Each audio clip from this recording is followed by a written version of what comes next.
2024 के लोकसभा चुनाव से पहले विपक्षी एकजुटता की बहुत चर्चा हो रही है।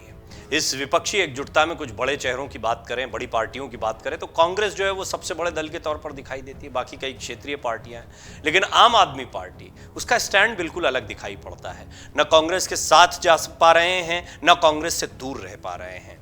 विपक्षी एकजुटता में इन दोनों पार्टियों को क्या साथ में आना चाहिए, इसको लेकर इन पार्टियों में ही अभी पूरी तरह से कोई एकमत दिखाई नहीं पड़ता है। बड़ा विरोध देखने को मिलता है कई जगहों पर कि आम आदमी पार्टी के साथ गए तो कांग्रेस के नेता मानते नुकसान हो जाएगा। आम आदमी पार्टी के भी कई नेता दिल्ली में जो सियासत चल रही है उनकी उस पर असर पड़ने की बात कहते हैं। बहरहाल इस सब के बीच में एक बड़ी बात सामने आ रही है, वो भी तब जबकि एक जुटान होने वाला है। विपक्षी एकजुटता के लिए नीतीश कुमार लगातार प्रयासरत हैं, तमाम राजनीतिक दल एक मंच पर आने का प्रयास कर रहे हैं। अरविंद केजरीवाल या आम आदमी पार्टी भी उसका हिस्सा रहने वाली है, ममता बनर्जी भी रहेंगी। तो कांग्रेस और इनके बीच में क्या समीकरण बनेंगे, क्योंकि कई राज्यों में ये आपस में भिड़ते लड़ते दिखाई देते हैं। फिर जब अगर साथ में आएंगे तो 2024 में किस तरह के समीकरण होंगे, कॉमन मिनिमम प्रोग्राम क्या होगा, सीटों के बंटवारे को लेकर किस तरह की बहसबाजी होगी, ये बड़ा सवाल है। इस सब के बीच में एक फॉर्मूला सामने आया। दरअसल ये फॉर्मूला यूं ही बातों बातों में कह दिया गया, निश्चित तौर पर इस पर कोई चर्चा नहीं हुई होगी, लेकिन ये इस ओर इशारा करता है कि गाड़ी कहां पर फंसी हुई है और समाधान कहां से निकल सकता है। दरअसल आम आदमी पार्टी के दिग्गज नेता और दिल्ली सरकार में मंत्री सौरभ भारद्वाज ने यह कहा कि कांग्रेस कह दे कि वो दिल्ली और पंजाब में चुनाव नहीं लड़ेगी तो हम भी कह देंगे कि राजस्थान और मध्य प्रदेश में चुनाव नहीं लड़ेंगे। ये बहुत महत्वपूर्ण बात है। मध्य प्रदेश राजस्थान के चुनाव में आप देख रहे हैं बीजेपी और कांग्रेस के बीच में आपस में जमकर टक्कर देखने को मिल रही है। लेकिन अगर यहां पर कोई तीसरा फैक्टर आता है तो निश्चित तौर पर, और खास तौर पर आम आदमी पार्टी, तो ये बीजेपी के खिलाफ चुनाव लड़ती दिखाई देगी। यानी वोट किसके कटेंगे, कांग्रेस के कटेंगे। तो कांग्रेस के लिए चुनौतीपूर्ण हो सकता है। ऐसा क्यों कह सकते हैं? गुजरात में देखिए, बीजेपी मजबूत थी, बीजेपी को ऐतिहासिक जीत मिली, लेकिन इस सब के बावजूद में इतनी बुरी तरह से कांग्रेस हारेगी ये किसी ने नहीं सोचा था। इसकी एक बड़ी वजह आम आदमी पार्टी की एंट्री। आम आदमी पार्टी को भी हालांकि बहुत उम्मीदें थी, पर क्योंकि वो पहली बार लड़े, पहली बार 5 सीटें ले आए, वोटिंग परसेंटेज अच्छा हो गया, राष्ट्रीय पार्टी का दर्जा मिलने में सहयोगी हो गया गुजरात, इन सारे फैक्टर्स को देखा जाए तो उनके लिए कामयाबी के तौर पर दिखाई देता है। लेकिन कांग्रेस को बहुत बड़े झटके के तौर पर आम आदमी पार्टी की ये एंट्री गुजरात में देखने को मिली। कहानी मध्य प्रदेश और राजस्थान की भी ऐसी ही है। यहां पर आम आदमी पार्टी का अभी कोई ऐसा जनाधार देखने को नहीं मिलता है, लेकिन आम आदमी पार्टी ने अपनी लोकप्रियता को बढ़ाया है। तो आने वाले दिनों में इन राज्यों में यदि वो अपने उम्मीदवारों को उतारते हैं तो हो सकता है कि कांग्रेस को कई जगहों पर इससे दिक्कत हो जाए, परेशानी हो जाए। कांग्रेस जिसे बहुत उम्मीदें हैं मध्य प्रदेश में खास तौर पर, लिहाजा ये चर्चाएं चल पड़ी कि क्या कांग्रेस और आम आदमी पार्टी के बीच में कोई समीकरण बनेगा, कुछ सीटों पर बातचीत हो सकती है। ऐसे में सौरभ भारद्वाज का ये बयान बहुत अहम हो जाता है। वो कह रहे हैं कि आप कह दीजिए कि आप दिल्ली और पंजाब में चुनाव नहीं लड़ेंगे हमारे खिलाफ, क्योंकि यही कहानी हो जाती है। दिल्ली और पंजाब में कांग्रेस बेशक आम आदमी पार्टी के मुकाबले कमजोर है, लेकिन निश्चित तौर पर वो आम आदमी पार्टी के वोटों को काटेगी, क्योंकि ये दोनों ही बीजेपी के खिलाफ चुनाव लड़ते दिखाई देते। तो एंटी बीजेपी वोट इनको मिलेगा, वो इन दो पार्टियों में बढ़ जाएगा तो नुकसान हो जाएगा। अब इस समीकरण पर कितनी बात होगी, और ये यूं ही नहीं है, इसको एक सिर्फ बयान की तरह मत मानिए। दरअसल जो समीकरण बनाया जा रहा है उसमें ये बात कही जा रही है, ममता बनर्जी पहले कह चुकी हैं कि आप पश्चिम बंगाल छोड़ दीजिए, बाकी जगह आपका सपोर्ट कर देंगे। तो विपक्षी एकजुटता में यही कहा जा रहा है कि हमें अपने राज्यों में मजबूती से लड़ने दीजिए।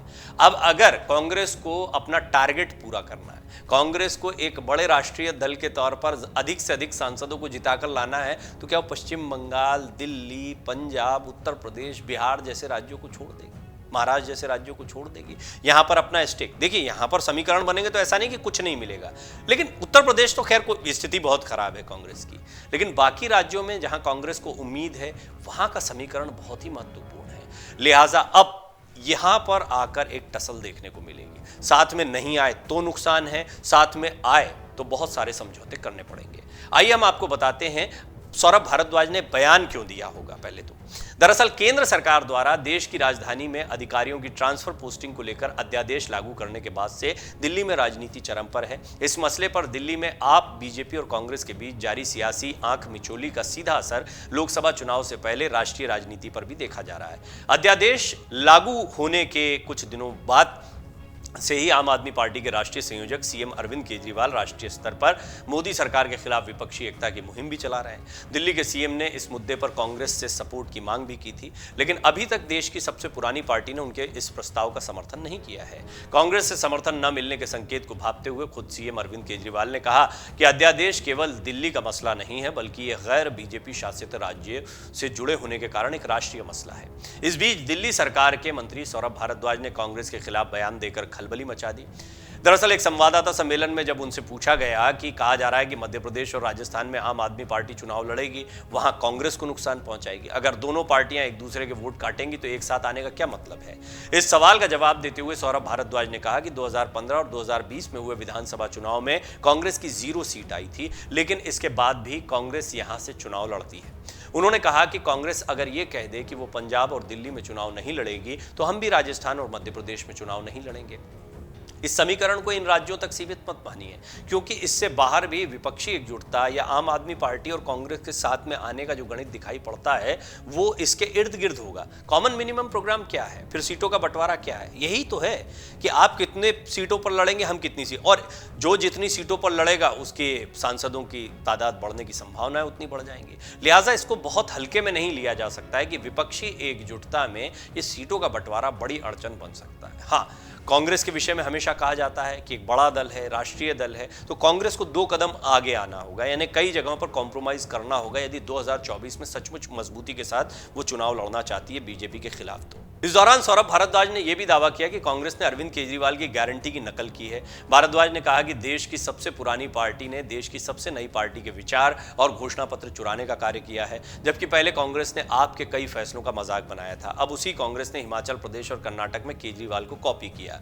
आपके मंत्री ने कांग्रेस पर हमला करते हुए कहा कि इस पार्टी में न सिर्फ लीडरशिप की क्राइसिस है बल्कि आइडिया का भी क्राइसिस है। कांग्रेस का लोगों से जुड़ाव इस तरीके से खत्म हो गया है कि उन्हें यह तक नहीं पता कि जनता क्या चाहती है। उन्होंने कहा कि देश की सबसे पुरानी पार्टी अब देश की सबसे नई पार्टी से आइडिया और मैनिफेस्टो तक चुराने लगी है, क्योंकि अरविंद केजरीवाल ने कहा था कि सारे मैनिफेस्टो झूठे होते हैं, इसलिए हमने इसे गारंटी कहा। अब कांग्रेस ने इस शब्द गारंटी तक को चुरा लिया है। सौरभ भारद्वाज ने कहा कि जब आप पहली बार ये बात लेकर आई कि दिल्ली में हम 200 यूनिट बिजली मुफ्त देंगे और 400 यूनिट तक आधे दाम पर लोगों को बिजली देंगे, तो कांग्रेस ने सबसे ज्यादा हमारा दिल्ली में विरोध किया था, मजाक उड़ाया था। लेकिन हम पूछते हैं कि पहले मजाक उड़ाया तो फिर हमारा आइडिया कॉपी क्यों किया।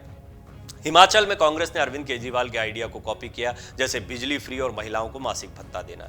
वहीं सौरभ भारद्वाज के बयान पर पलटवार करते हुए कांग्रेस प्रवक्ता गौरव वल्लभ ने कहा, हमारे यहाँ लेन देन का चलन नहीं है, हम माप तौल की बात नहीं करते हैं, हम उनके साथ खड़े हैं जो लोकतंत्र को बचाने का काम करते हैं, संविधान बचाने का काम करते हैं। सौरभ भारद्वाज फ्रस्ट्रेट हो चुके हैं, कर्नाटक में उनको नोटा से भी कम वोट मिले हैं, इसलिए वो निराश हो गए हैं और ऐसी बचकानी बात कर रहे हैं। हम लाइक माइंडेड पार्टियों के साथ ही खड़े होते हैं।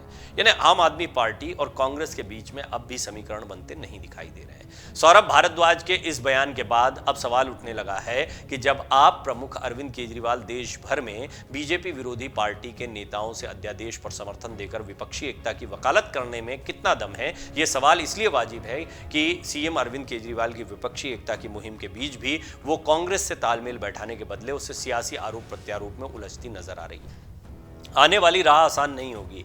ये रिपोर्ट आपको बहुत स्पष्ट तौर पर इस ओर इशारा कर रही है कि आम आदमी पार्टी कांग्रेस एक पाले में खड़े जरूर है, इनकी टक्कर बीजेपी से है, ये बात भी सही है। बहुत सारे मुद्दों में एक दूसरे के समर्थन में आपको अलग अलग दिखाई देंगे, वही मुद्दा कांग्रेस उठाती है, वही मुद्दा आप उठाती है, लेकिन इनकी आपस की जो टकराहट है और खासतौर पर आम आदमी पार्टी का प्रादुर्भाव, जैसे जैसे कांग्रेस खत्म हुई है या कांग्रेस के विकल्प के तौर पर आम आदमी पार्टी उभरी है। अब कांग्रेस जब अपनी मजबूती चाहती है, खुद को मजबूत करने के प्रयास कर रही है, तो आम आदमी पार्टी उसका कितना सपोर्ट कर दे, कहाँ कहाँ पर सपोर्ट कर दे। लिहाजा ये बात उठ गई कि आप पंजाब दिल्ली नहीं लड़ोगे तो हम राजस्थान मध्य प्रदेश नहीं लड़ेंगे। अगर कांग्रेस ऐसा कह दे तो हम ये कह देंगे। सौरभ भारद्वाज ने थोड़ा सदे हुए अंदाज में इस बात को कहा है, उन्होंने ये नहीं कहा कि हम लड़ेंगे ही नहीं, अगर वो ये कह दें तो हम ये कह देंगे। जब उनसे ये सवाल पूछा जा रहा था कि अगर आप मध्य प्रदेश राजस्थान में लड़ते हैं तो फिर आप कांग्रेस को नुकसान पहुंचाएंगे तो फिर विपक्षी एकजुटता की क्या बात है। आप लोग एक तरफ साथ में साझा मंच करने का, अध्यादेश के लिए कांग्रेस के पास में जाना या उनको साथ में लाने की कोशिश करना, ये सारे प्रयासों में जुटे हैं। दूसरी तरफ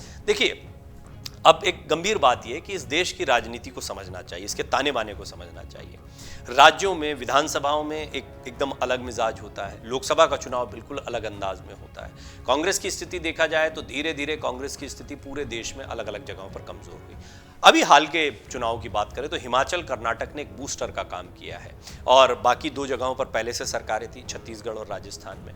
राजस्थान की अपनी सियासी उठापटक है, छत्तीसगढ़ में ऐसा कहा जाता है कि भूपेश बघेल काफी मजबूत मुख्यमंत्री के तौर पर उभरे। अब मध्य प्रदेश है, मध्य प्रदेश को लेकर कांग्रेस बहुत उत्साही दिखाई दे रही है। उनको लगता है कि कर्नाटक जैसा प्रदर्शन जो है वो मध्य प्रदेश में दोहरा पाएंगे। यहाँ की अपनी चुनौतियां हैं, लेकिन निश्चित तौर पर आम आदमी पार्टी जैसा कोई तीसरा फैक्टर अगर यहाँ पर आकर खड़ा होता है तो कांग्रेस की चुनौती बढ़ाने वाला होगा, सिर्फ बीजेपी की नहीं। बीजेपी के खिलाफ वो चुनाव लड़ेंगे, लेकिन एंटी बीजेपी वोटों का बंटवारा होगा, तो निश्चित तौर पर ये कांग्रेस के लिए दोहरी चुनौती यहां पर देखने को मिलेगी और इसका नुकसान हो सकता है। गुजरात का मैंने आपको बताया एक बड़ा उदाहरण है।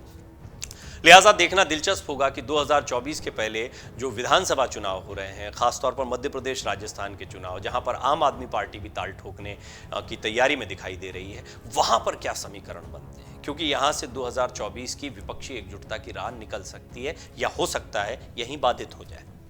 अमर उजाला अब आपके टीवी पर भी। अपने स्मार्ट टीवी पर YouTube पर सर्च करें अमर उजाला, चैनल सब्सक्राइब करें और देखें ताजा खबरें, वो भी HD क्वालिटी में।